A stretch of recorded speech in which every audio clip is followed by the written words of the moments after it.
when everyone got together. My mother-in-law's unexpected move shocked the whole room.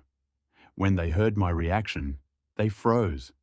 This story is entirely fictional and has no connection to real events. It was one of those evenings in early autumn when the London air carried a faint chill, the kind that seeps through the seams of your coat no matter how tightly you pull it closed. The leaves had already begun to scatter across the pavement, red and gold against the wet stone, when Daniel turned to me with that unmistakable gleam in his eyes.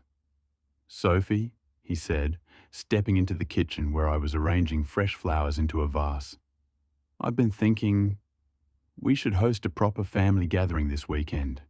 Everyone together, like old times. It's been far too long." His words made my hand pause over the roses. Family gatherings with his side were never simple. They always came with a price. His mother, Margaret. I could already imagine her icy blue gaze sweeping over the house, searching for flaws in every corner, and her subtle digs disguised as polite conversation. Yet Daniel's voice carried a rare excitement, and I couldn't bring myself to dampen it. "That sounds lovely," I replied with a small smile, though my chest tightened. "Who are you thinking of inviting?" "The whole lot," he said cheerfully. "Mum, Dad, Emily, of course, Uncle Peter and Aunt Grace if they can make it. We'll set the table properly, cook something hearty. It'll be good for all of us." His optimism was disarming, almost childlike, and I found myself nodding. "All right then, let's do it."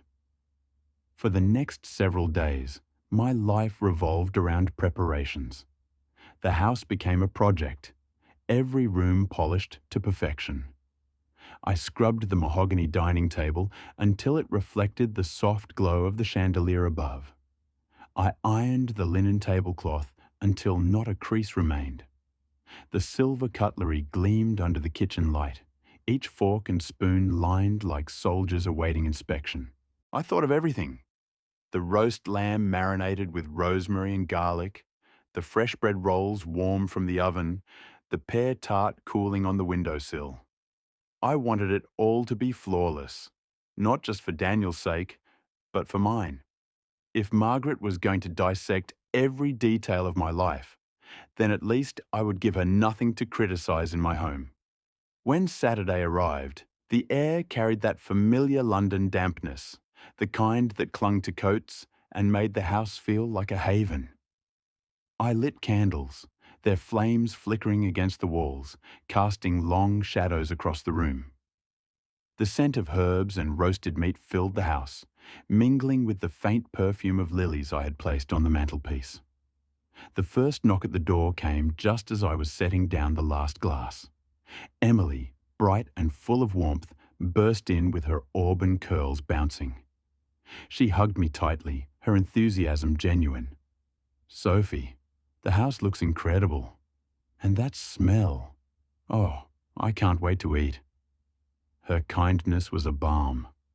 Behind her, Richard entered, his tall frame slightly stooped with age, his expression polite but detached. He gave me a brief nod, his hands tucked into the pockets of his wool coat. And then came Margaret.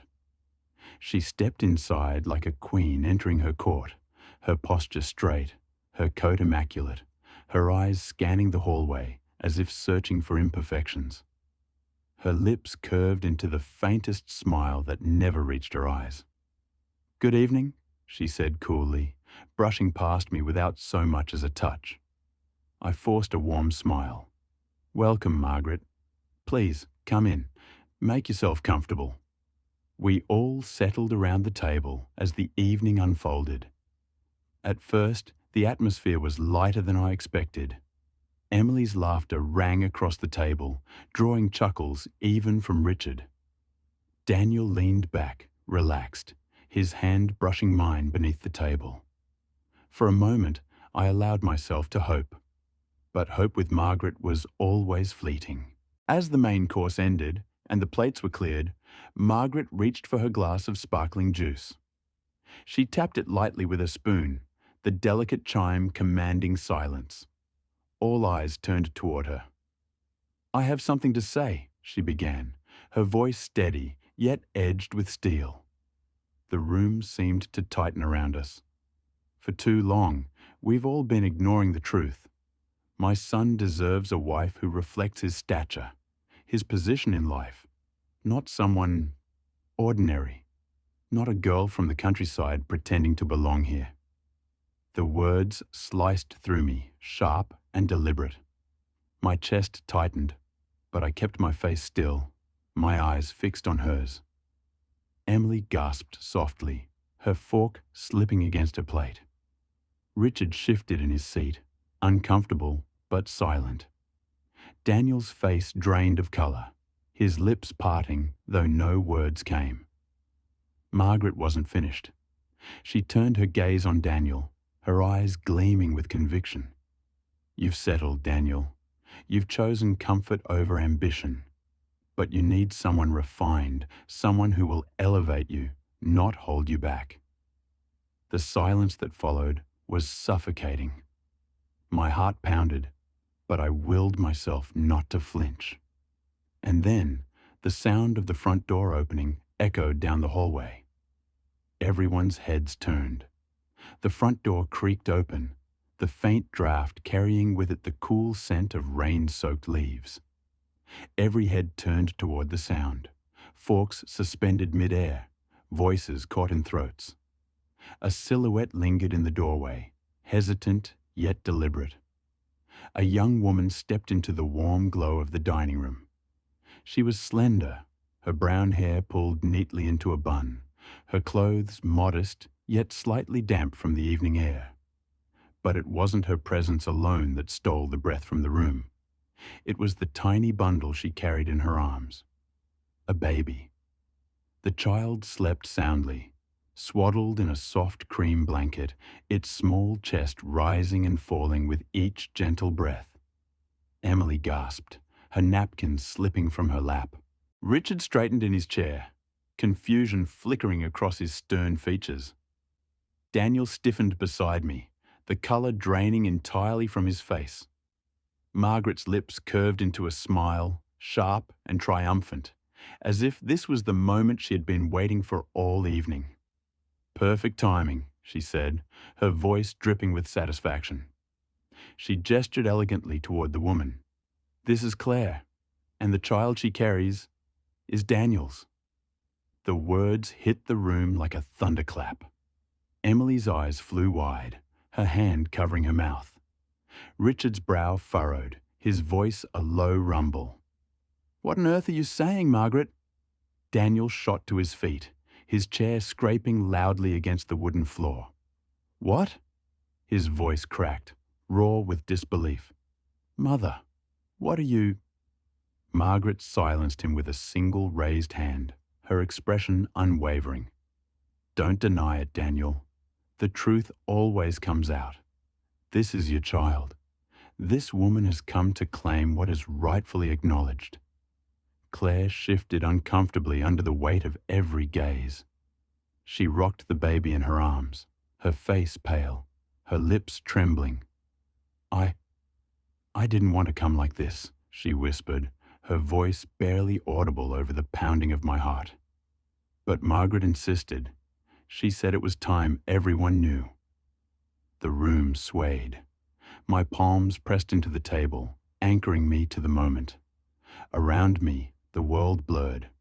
The flicker of candles, the ticking of the grandfather clock, the smell of roasted lamb now turned nauseating. Margaret's eyes found mine, cold and unyielding. Victory radiated from her posture, her chin lifted proudly. At that moment, something inside me steadied. I stood, pushing my chair back slowly, the sound cutting through the tense silence. My voice was calm, though my insides churned like a storm. "Thank you for the surprise, Margaret," I said evenly. "But now, I think it's my turn to surprise you." Margaret's smile faltered just slightly, a flicker of unease breaking through her confidence. All eyes turned to me. I stepped toward Claire, my gaze softening as I looked at the baby in her arms. The child stirred, a tiny hand escaping the blanket, fingers curling unconsciously in the air. Then I looked up, meeting Claire's wide, frightened eyes. "Claire," I said gently, "tell them the truth. Not Margaret's version. Your truth." Claire's lips trembled. She glanced at Margaret, whose eyes flashed with warning, before turning back to me. "Don't do this," Margaret hissed under her breath. "You know what you came here to say." But Claire's voice cracked, tears brimming in her eyes. "No, I can't. I can't lie anymore." Margaret's head snapped toward her, fury igniting in her expression. "Claire, this isn't Daniel's child," Claire blurted out, her words tumbling into the room like stones breaking glass. She clutched the baby tighter, her tears spilling freely now. "His father is my fiancé, who works overseas. Margaret. She told me to say otherwise. She begged me to help her humiliate Sophie. She said it was for the best." The silence that followed was deafening, heavier than any sound could ever be. Emily shot upright, her voice trembling with fury. "Mother, you orchestrated this? You tried to destroy Sophie like this?" Richard's face hardened, his jaw clenched as he turned on his wife. "Margaret," he said, his voice a low growl. "What have you done?" Daniel's breath came in shallow bursts. He stared at Claire, then at his mother, his chest rising and falling rapidly. "Tell me she's lying," he demanded, his voice breaking. "Tell me you didn't do this." Margaret faltered, her voice cracking. "I only wanted what's best for you, Daniel. Can't you see? She doesn't belong here." Daniel slammed his palm on the table, the sound echoing like a gunshot. "Enough." His voice thundered through the room, his eyes blazing. "You humiliated my wife. You manipulated an innocent woman. You tried to destroy everything we've built, everything I love. This isn't love, Mother. This is cruelty." I felt the room spinning, every word hanging like a weight in the air. My eyes burned, but I forced myself to stand tall. For years, Margaret had tried to chip away at me piece by piece, but tonight, her mask had slipped. Claire sobbed quietly, clutching her child, whispering apologies that shook with sincerity. Emily turned away from Margaret in disgust. Richard sat back, shaking his head slowly, the disappointment etched deep into his features. Margaret collapsed back into her chair, her face pale, her hands trembling. For the first time, she looked fragile, powerless. I stepped closer to Daniel, my voice soft but steady. "The truth always comes out. That's all that matters now." Daniel's eyes met mine, brimming with regret. "Sophie, I should have stopped this before it even began. I should have defended you sooner." I squeezed his hand, my chest aching yet strong. "You're defending me now. That's enough." But the night was far from over.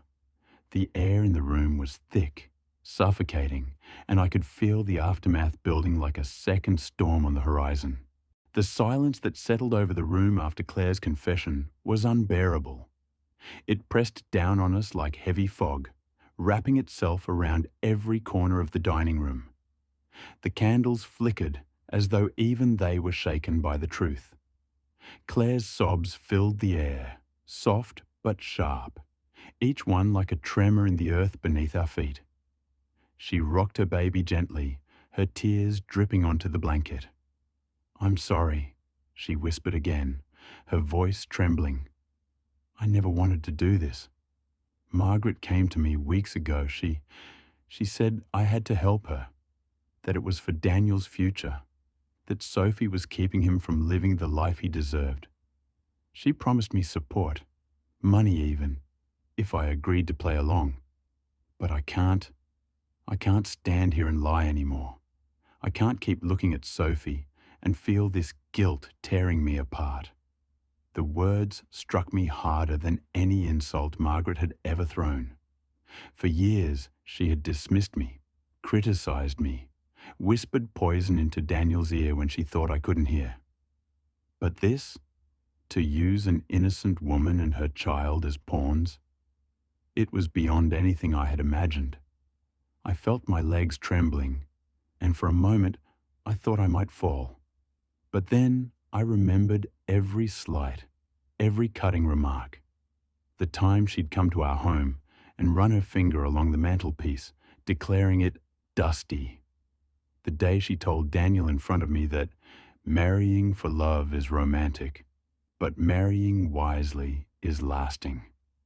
The Christmas Eve when she gave me a cookbook as a gift, with a sly smile that told me she saw me as nothing more than the help in Daniel's life.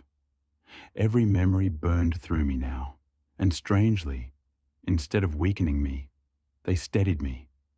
I had survived her venom for years. Tonight, she had finally revealed herself to everyone else. Emily pushed back her chair abruptly, the scrape of the legs against the floor jolting us all. She stood, her voice quivering with fury. "Mother, I can't believe you. I always thought you were hard on Sophie, but this is cruel, vicious. To drag Claire into your schemes, to use a baby. What is wrong with you?" Richard spoke next, his voice deep and measured, though every word dripped with disappointment. "Margaret, I have overlooked much over the years. Your sharp tongue, your obsession with appearances. But this is unforgivable. To disgrace this family, to humiliate your son's wife in front of us all. It is beneath even you." Margaret sat frozen, her face pale, her hands gripping the edge of the table as though it were the only thing keeping her upright. Her lips parted, but no words came. For once, the woman who always had a cutting remark was speechless. Daniel's voice broke through, raw and heavy. "You've spent years trying to convince me Sophie wasn't enough. I ignored it, hoping you'd come around, hoping you'd see what I see in her. But tonight you went too far. You tried to destroy the woman I love in front of me. And for what? Pride? Control? This isn't love, Mother. This is hate." Margaret shook her head violently, her voice finally returning in a desperate whisper. "No, Daniel, please. I only wanted the best for you. I wanted to protect you from..." "From what?" Daniel snapped, his voice rising with a fury I had rarely seen. "From happiness? From building a life with someone who makes me whole? You've done nothing but poison this family with your need to control everything. Well, I won't let you anymore. Not with me, not with Sophie, not with anyone." The room held its breath.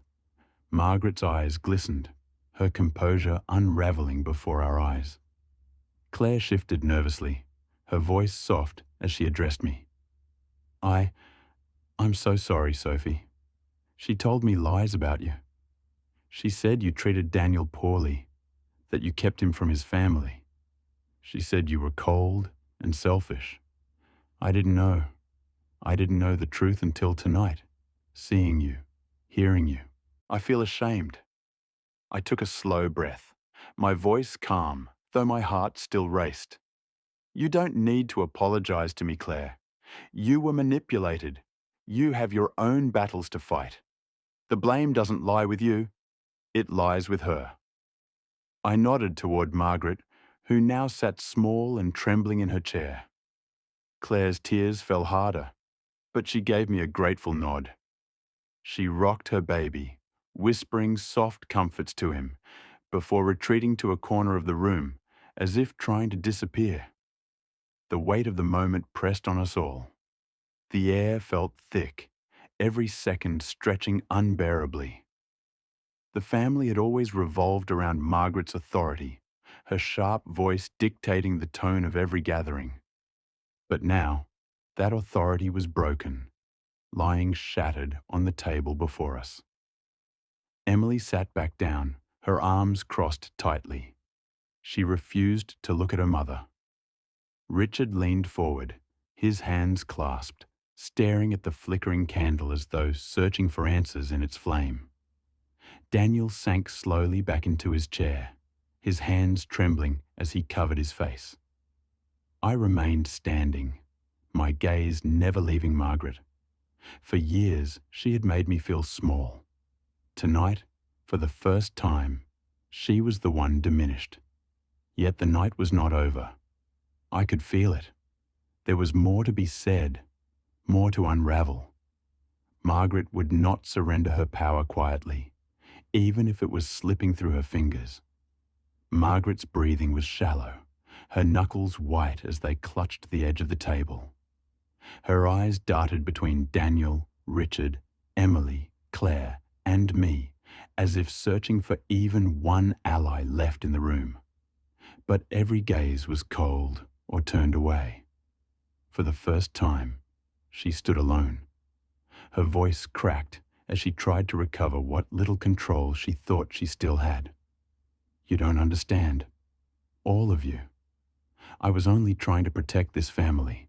To protect Daniel from a mistake that will cost him for the rest of his life.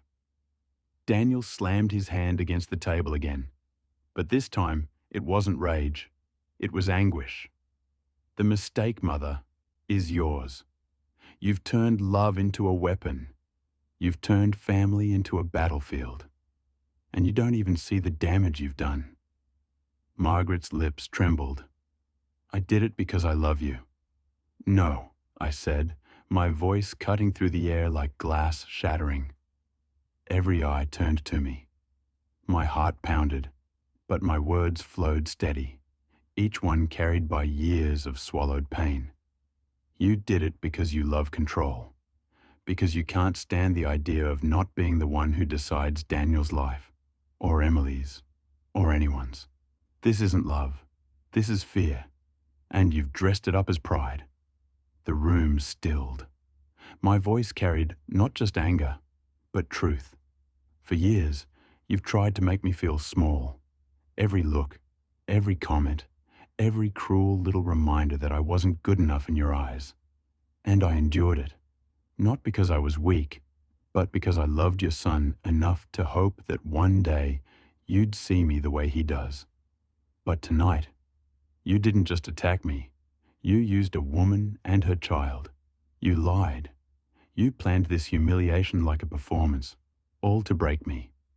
Margaret's eyes glistened, her mouth opening as if to speak, but no words came. I stepped closer, my voice softening yet sharper than any blade. You didn't break me.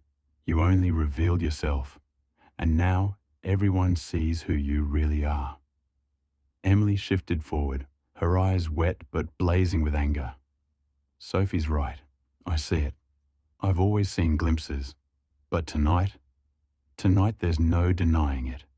You're cruel, Mother, and I won't defend you anymore. Richard's deep voice followed, slow and deliberate.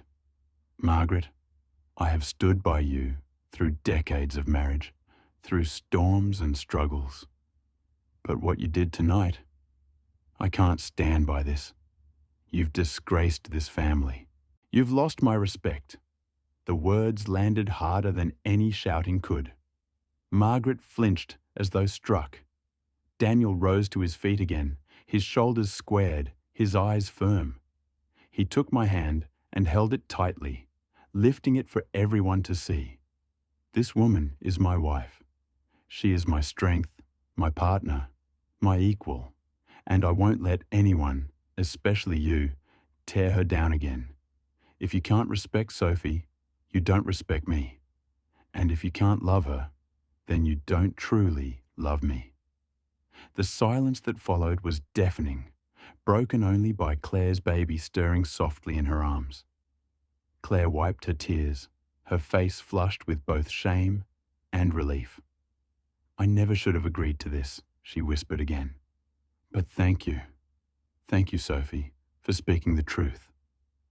I gave her a small nod. You owe me nothing, Claire. Take care of your child. Leave this house knowing you don't have to be part of her schemes ever again." Claire clutched the baby and quietly slipped out, her footsteps echoing down the hall until the front door clicked shut. The family remained gathered in the wreckage of Margaret's collapse. Candles burned low, their wax dripping slowly like tears. The meal sat cold and forgotten, untouched since the storm had begun. Margaret lowered her head into her trembling hands, her once commanding posture crumbling entirely. For years, she had been the unshakable matriarch, the sharp voice no one dared defy. Now she was a shadow of herself, exposed and diminished. Emily turned away from her, unable to look. Richard sat back heavily, his sigh deep and weary. Daniel wrapped his arm around me, and for the first time that evening, I allowed myself to lean into his warmth. Finally, I spoke once more, my tone quiet but firm. "I don't hate you, Margaret, but I won't let you hurt me anymore. I won't let you hurt this family anymore. If you want a place in our lives, it has to be through respect, not cruelty. The choice is yours." The words hung in the air, final and undeniable. Margaret said nothing. Her shoulders shook, but no sound came. Whether it was regret, anger, or despair, I couldn't tell. And maybe it didn't matter, because the truth was out. The mask was gone. The evening ended not with laughter, not with toasts, but with silence. A silence heavy with revelation, painful yet cleansing. As we cleared the table together, Emily, Richard, Daniel, and I, we moved carefully, each of us lost in thought. The family dynamic that had ruled for so long was gone, shattered in one night. In its place stood something fragile, uncertain, but real. Later, as Daniel and I stood by the window, watching the last candle flicker out, he whispered, "I'm sorry for everything, Sophie, for not stopping her sooner, for letting it get this far." I squeezed his hand. "You stood by me when it mattered most. That's what I'll remember." We didn't speak of Margaret again that night. We didn't need to. The image of her sitting broken at the dining table, her empire of control reduced to ashes, was burned into all our minds. From that day on, nothing in the family was ever the same. Margaret would never again hold the power she once wielded. And those scars remained, though wounds would take time to heal. Something new had been forged in the fire of that night. The truth. And truth, once spoken, could never be silenced again.